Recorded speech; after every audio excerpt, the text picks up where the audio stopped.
رمضان المبارک کی آمد ہوتی ہے تو دل ایمان سے معمور ہو جاتے ہیں۔ اس بابرکت مہینے کی خاص عبادت تراویح کی نماز ہے۔ تراویح عربی زبان کے لفظ ترویحہ کی جمع ہے، جس کا معنی ہے آرام کرنا۔ تراویح کی نماز میں ہر 4 رکعت کے بعد تھوڑی دیر کے لیے وقفہ کیا جاتا ہے، اس لیے اسے تراویح کہا جاتا ہے۔ یہ نماز مغرب اور عشاء کی نماز کے درمیان ادا کی جاتی ہے۔ تراویح کی نماز سنت موقدہ ہے اور اسے جماعت کے ساتھ ادا کرنا افضل ہے۔ رمضان میں تراویح کی ادائیگی سے گناہوں کی معافی اور اللہ تعالیٰ کی رحمت و مغفرت نصیب ہوتی ہے۔ آئیے اس مضمون میں تراویح کی اہمیت، تاریخ اور فضائل پر تفصیلی روشنی ڈالیں۔ تراویح کے آئینے میں تراویح کا آغاز۔ تراویح کی نماز کا آغاز رسول اللہ صلی اللہ علیہ وسلم کے دور مبارک سے ہی ہوا۔ آپ صلی اللہ علیہ وسلم نے رمضان میں کچھ راتوں کو مسجد نبوی میں نماز پڑھی اور صحابہ کرام نے آپ صلی اللہ علیہ وسلم کی اقتداء میں نماز ادا کی۔ تاہم آپ صلی اللہ علیہ وسلم نے اسے مستقل فریضہ نہیں بنایا تاکہ لوگوں پر بوجھ نہ بنے۔ حضرت عمر رضی اللہ تعالیٰ عنہ کے دور خلافت میں جب تمام مسلمان ایک ہی جگہ جمع ہو کر تراویح کی نماز ادا کرنے لگے تو آپ نے حضرت ابی بن کعب رضی اللہ تعالیٰ عنہ کو حکم دیا کہ وہ لوگوں کی امامت کرے۔ اس طرح تراویح کی نماز جماعت کے ساتھ باقاعدگی سے ادا ہونے لگی۔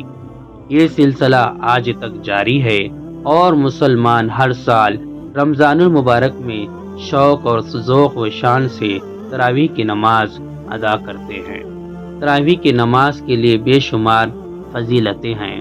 اللہ تبارک تعالیٰ نے رات کی نماز کی فضیلت بیان کی ہے اور تراویح بھی رات کی نماز ہے۔ اس ماہ مبارک میں اللہ تعالیٰ اپنے بندوں پر اپنی رحمتوں کے دروازے کھول دیتے ہیں۔ تراویح کی نماز رمضان المبارک کا خاص تحفہ ہے اور اس کی ادائیگی سے اس ماہ کی فضیلت میں مزید اضافہ ہوتا ہے۔ رمضان کی طویل راتوں میں تراویح کی نماز کی ادائیگی سے دل اللہ کی یاد سے منور ہوتا ہے اور انسان گناہوں سے پاک ہو کر اللہ تعالیٰ کے قریب ہو جاتا ہے۔ تراویح کی نماز 20 رکعات ہے۔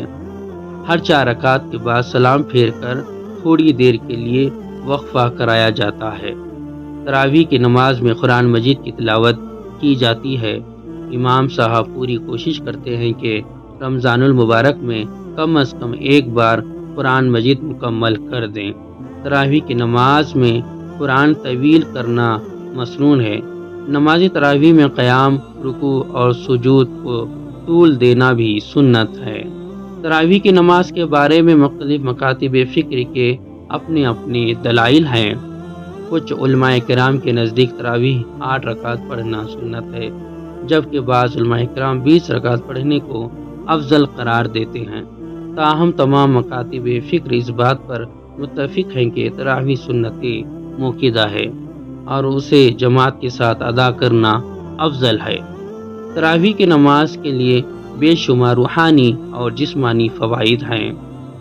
یہ نماز انسان کو گناہوں سے پاک کرتی ہے اور اسے اللہ تعالیٰ کی رضا اور قرب نصیب ہوتی ہے۔ تراویح کی ادائیگی سے انسان کے اندر صبر و تحمل، استقامت اور قوت ارادی پیدا ہوتی ہے۔ یہ نماز انسان کو دنیا و ما فیہا کی محبت سے آزاد کر کے اللہ تعالیٰ کی محبت میں مشغول کر دیتی ہے۔ تراویح کی نماز کی ادائیگی سے انسان کو صحت و تندرستی بھی نصیب ہوتی ہے۔ یہ نماز انسان کے جسمانی نظام کو مضبوط بناتی ہے اور اسے مختلف بیماریوں سے محفوظ رکھتی ہے۔